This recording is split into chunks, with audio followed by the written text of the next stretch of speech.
Halo, pembahasan soal ekonomi SMUNY 2016 kode 362 bagian 2 untuk soal nomor 11 sampai 20.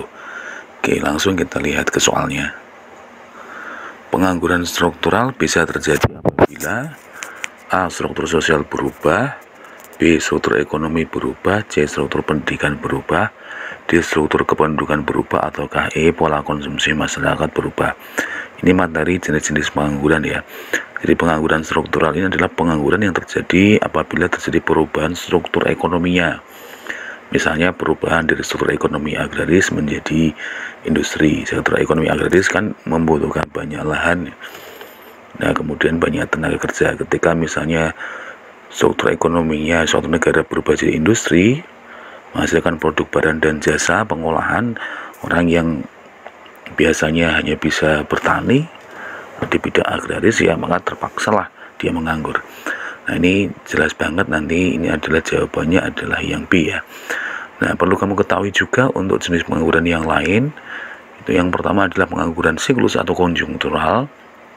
Ini terjadi ketika ada perubahan keadaan ekonomi ya. Siklus itu kan naik turunnya kondisi perekonomian suatu negara. Saat terjadi krisis ekonomi, nah ini adalah contoh pengangguran siklus. Kemudian yang kedua ada juga pengangguran friksional. Ini adalah pengangguran yang menunggu pekerjaan yang sesuai. Bisa sesuai gajinya, sesuai keahlian, ataupun sesuai keadaannya. Ingin mencari pekerjaan yang gajinya lebih baik. Nah, misalnya gitu, itu adalah pengangguran friksional. Pengangguran musiman adalah terjadi karena adanya perubahan musim ya. Ini ada pengangguran teknologi terjadi karena adanya perubahan teknologi atau pergantian tenaga manusia ke tenaga mesin. Jadi ini jelas banget jawabannya adalah yang B. Nomor 12.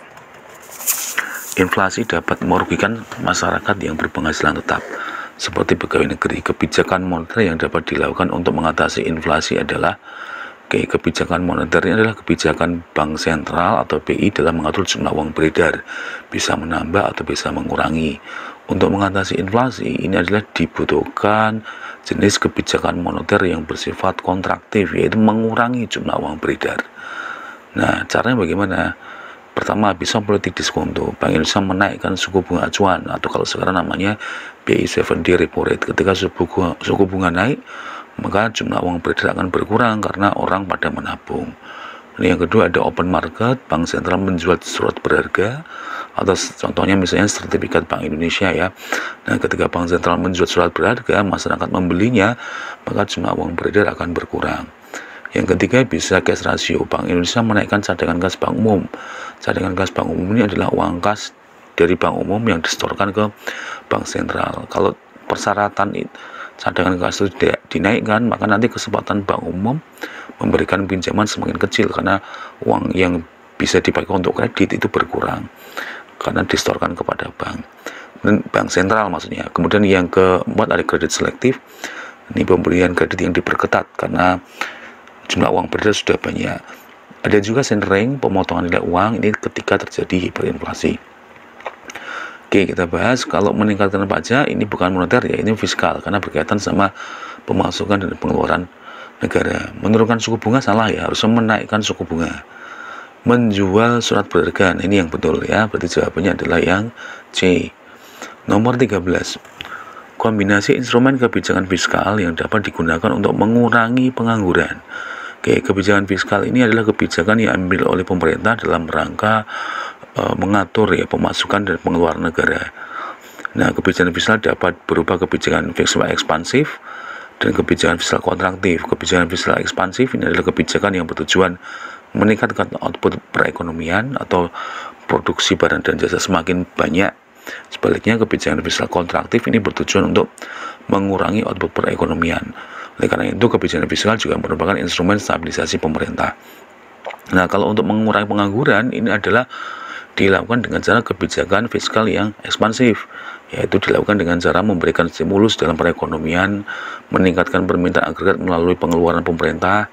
Nah, pengurangan pajak, karena ketika pajak dikurangi, di masyarakat daya belinya jadi meningkat ya, guna membeli barang dan jasa. Ini jawabannya adalah dengan cara apa? Menurunkan pajak ya dan menambah pengeluaran pemerintah. Jawabannya adalah yang C. Oke, nomor 14. Fungsi pengawasan dalam penganggaran negara diwujudkan dalam bentuk anggaran negara menjadi pedoman untuk fungsi pengawasan dalam APBN ini adalah dimaksudkan bahwa nanti anggaran ini bisa dijadikan sebagai alat untuk menilai ya apakah kegiatan penyelenggaraan pemerintahan negara sudah sesuai dengan ketentuan yang telah ditetapkan. Ini kata kuncinya adalah untuk menilai gitu kan, apakah sudah yang dilakukan itu sudah sesuai dengan ketentuan yang telah ditetapkan sebelumnya. Berarti jelas banget nanti jawabannya adalah yang E ya. Nah, cuman perlu kamu ketahui fungsi APBN yang lain ada fungsi otorisasi, ini dinamakan anggaran menjadi dasar untuk melaksanakan pendapatan dan belanja pada tahun yang bersangkutan. Ada fungsi perencanaan, anggaran negara menjadi pedoman bagi manajemen dalam merencanakan kegiatan pada tahun yang bersangkutan. Ada fungsi alokasi, anggaran negara harus diarahkan untuk mengurangi pengangguran dan pemborosan sumber daya serta meningkatkan efisiensi dan efektivitas perekonomian. Ada fungsi stabilisasi, anggaran negara harus diarahkan menjadi alat untuk memelihara dan mengupayakan keseimbangan fundamental perekonomian seperti untuk mengatasi inflasi. Ini adalah fungsi stabilisasi. Ini ada fungsi distribusi, anggaran negara harus memperhatikan rasa keadilan dan kepatutan. Pemberian bantuan saat krisis ekonomi kepada masyarakat yang kurang beruntung. Nah, ini adalah contoh fungsi distribusi. Karena ini adalah fungsi pengawasan yang sudah kita bahas tadi, jawabannya adalah yang E ya. Oke, nomor 15. Budi menukar uang sebesar 60 juta dengan dolar Amerika. Kurs saat itu, kurs beli 1 US dollarnya Rp7.000. Kurs jualnya 1 US dollarnya Rp7.500. Di Amerika, Budi membelanjakan uangnya sebesar 6.000 US dollar. Sekebaliknya, di Indonesia, Budi menukar kembali sisa dolarnya ke rupiah.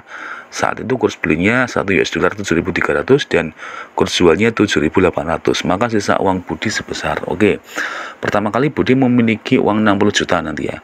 Nah, ini berarti Budi menukar rupiah terlebih dahulu. Nah, bagaimana ketika rupiah ditukar dengan dolar? Nah, maka berarti di tempat Budi ini, di orangnya ini kan berarti dia punya rupiah, tukar dengan dolar. Nah, kalau rupiah ke dolar itu adalah ditukar ya dengan kurs jual. Jangan kalau nanti Budi kembali ke Indonesia, dia sudah pegang dolar ya. Kalau ketika ditukar dengan rupiah berarti kurs beli. Ya, ingat kata-kata kuncinya nanti adalah banknya ini yang membeli dolar ataukah bank yang menjual dolar, atau lebih gampangnya tak buat singkatan ya, ini singkatannya rudal dirli. Rudal itu adalah rupiah ke dolar jual, ya, tapi kiri orang dulu. Kemudian dirli ini adalah dolar ya ke rupiah pakai kurs beli, yang kiri orang dulu ya. Nah, diingat ya, rudal dirli. Nah, sekarang kita lihat kasusnya di sini adalah si Budi punya uang 60 juta rupiah. Berarti ini Budi pegang rupiah dulu ya. Nah, nanti banknya yang punya dolar. Ini kata kuncinya kan dari banknya ya. Bank yang membeli dolar atau bank yang menjual dolar. Kalau seperti ini kan logikanya pasti bank yang jual dolar. Ya, rupiah ke dolar pakai kurs jual. Nah, kurs jualnya ini adalah 1 US dollarnya 7.500. Ya, jika misalnya nanti 60 juta ditukar dengan dolar yang diterima Budi adalah 60 juta dibagi 7.500 ya, ini adalah hasilnya 8.000 US dollar.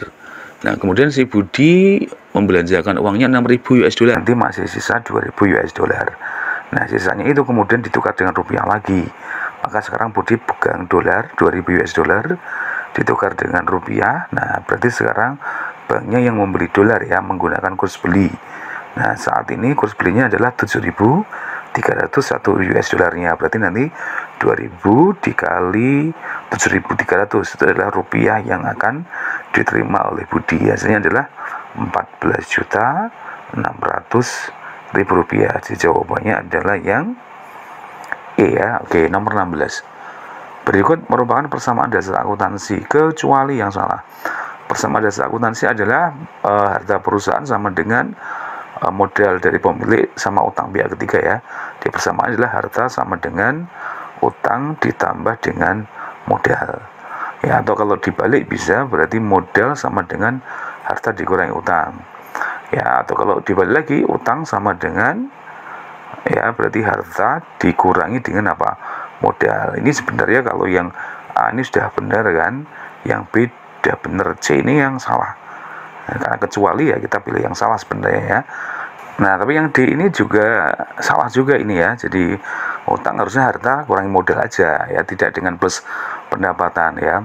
Kemudian harta plus biaya sama dengan utang ditambah modal plus pendapatan ya, ini akan sama juga kalau seandainya pendapatan sama dengan biaya, ini boleh, tapi di soal nggak ada keterangan seperti itu ya. Berarti ini bisa jadi jawaban yang salah itu bisa jadi C, bisa jadi D, E, tapi kalau soalnya tidak lengkap, maka nomor 16 ini saya putuskan ada beberapa jawaban yang salah ya, maka nggak ada jawaban aja deh gitu ya. Nah ini karena harus milih salah satu kan. Nah oke ya, nomor 16 seperti itu. Oke, nomor 17, pada tanggal 1 Agustus 2015 bengkel motor sukses mengambil 1,5 juta rupiah dari kas bengkel untuk membayar beban perawatan karyawannya di rumah sakit.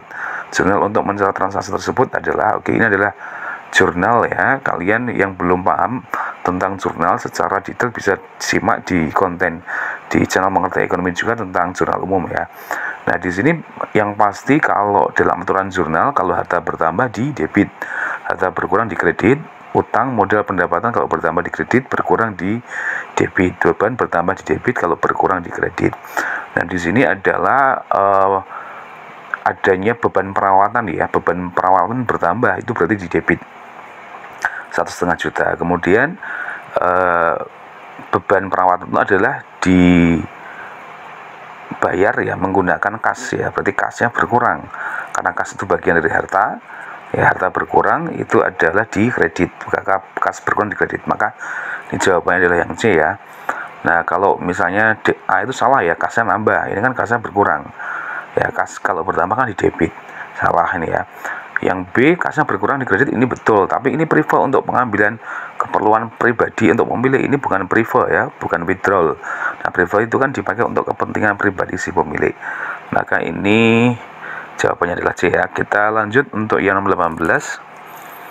Pada tanggal 27 Desember 2015, sebuah perusahaan pengiriman barang menerima uang untuk pengiriman barang yang akan dilakukan pada tanggal 2 Januari 2016, Rp500.000. Ya, transaksi tersebut akan dicatat sebagai, nah di tanggal 27 Desember ini sudah nerima uangnya ya, dan nerima uang kasnya terlebih dahulu, tapi pekerjaannya belum dilakukan. Ya, pekerjaan itu akan dilakukan di waktu yang akan datang, jadi belum dilakukan ya. Maka ini yang pasti sudah nerima uang dulu kan, berarti kasnya bertambah ya, harta bertambah di debit. Nah, kas bertambah di debit 1,5 juta, karena ini belum dilakukan berarti perusahaan masih punya utang ya, maka nanti utangnya bertambah dengan nama akun pendapatan diterima di muka, karena pendapatan diterima di muka itu adalah utang bertambah di kredit ya. Maka ini jelas jawabannya adalah yang B. Nomor 19, Toko Pratama pada tanggal 12 Juni 2015 membeli barang senilai 50 juta rupiah secara kredit dari UD Pertiwi dengan syarat 210N30. Apabila Toko Pratama melunasi utangnya tanggal 25 Juni 2015, jurnal yang dibuat oleh Toko Pratama adalah, ini di soal yang dimaksud 25 Juninya ya. Ya, meskipun sebenarnya kalau dari sisi jawaban ini ya, ini kita cek tadi adalah yang tanggal 25 Juninya ya. Nah, kita lihat Toko Pratama sebagai pembeli, yang pertama adalah membeli secara kredit. Ya, tahu kredit dari mana? Dari syarat ini kan. Jadi 210N30 itu di tanggal 12 Juni pembeliannya ya. Itu membelinya secara kredit ya. Pembeliannya di debit ya, membeli barang dagangan, kemudian bertambah di debit ya. Kemudian karena ini belum dibayar berarti utangnya bertambah, utang dagang di kredit 50 juta. Nah, syarat 210N30 itu adalah akan dapat potongan 2% untuk 2/10-nya ya, dengan maksimal pelunasan adalah 10 hari sejak dari tanggal transaksi. Jadi kalau dihitung, kalau pengen dapat potongan ya 12 ditambah 10 hari, yaitu 22 Juni itu maksimal kalau pengen masih dapat potongan harga. Nah, ternyata ini adalah Toko Pratama melunasinya tanggal 25 Juni ya, berarti lebih dari 10 hari ya. Maka nanti Toko Pratama ya, ini berarti logikanya tidak memperoleh potongan harga ya. Untuk N30 ini batas pelunasannya ya adalah 30 hari sejak tanggal transaksi. Nah, maka nanti jurnal tanggal 25 Juni 2015 ini nggak ada potongan kan. Ketika melunasi utang berarti utangnya berkurang, utang berkurang di debit 50 juta dan kasnya berkurang ya, di kredit 50 juta. Berarti ini jawabannya adalah yang E ya. Oke, nomor 20. Persediaan barang dagang UD Maju pada neraca saldo 31 Desember 2015 sebesar 19 juta. Persediaan barang dagang yang belum terjual masih tersimpan di gudang 20 juta. Jurnal penyesuaian yang benar adalah untuk jurnal penyesuaian persediaan barang dagang itu ada barang dagang awal sama barang dagang akhir ya. Nah, kamu harus bisa mengidentifikasi manakah yang masuk persediaan barang dagang awal, manakah yang masuk persediaan barang dagang akhir. Nah, yang belum terjual ini berarti barang dagang akhir pastinya. Nah, kalau yang sudah yang di neraca saldo ini ya itu adalah pasti barang dagang awal, kan ada kata-kata di neraca saldo, diingat ya, itu barang dagang awal. Nah, untuk jurnal penyesuaian persediaan barang dagang itu adalah pokoknya cirinya gini, gampang ya. Pokoknya nanti ketika disesuaikan barang dagang awal itu ditaruh di kredit. Nah, dah itu aja. Nah, bedakan awal sama akhir yang mana ya? Tadi ini awal itu di neraca saldo. Ini berarti ada kata-kata di neraca saldo berarti barang dagang awal. Kalau barang dagang akhir berarti yang belum tersisa. Yang belum terjual maksud saya. Yang masih tersisa. Nah, nanti kalau cirinya pokoknya barang dagang awal ditaruh di kredit, sedangkan barang dagang akhir itu ditaruh di debit. Jurnal penyesuaian seperti itu karena jurnal penyesuaian barang dagang awal itu ya untuk dan barang dagang akhir ini adalah barang dagang awal itu yang sudah tercatat itu sesungguhnya kan sudah tidak ada loh. Nah, kalau nggak ada itu nanti dibalik di saldo normal, ditaruh di kredit. Nah, penggantinya adalah barang dagang akhir di debit. Nah, nanti pokoknya ini cara mudahnya saya singkat, ada istilah wahid ya. Nah, wahid awal taruh kredit, akhir taruh apa? Debit. Nah, kita tentukan dulu yang awal adalah yang mana, yang akhir yang mana. Yang belum terjual berarti barang dagang akhir 20 juta. Yang di neraca saldo barang dagang awal ya 19 juta. Nah, kemudian kita taruh aja posisinya barang dagang awal ditaruh di kredit dulu ya, berarti nanti persediaan barang dagang awal taruh di kredit 19 juta. Debitnya adalah ikhtisar laba rugi ya, kalau pakai HPP ya HPP gitu.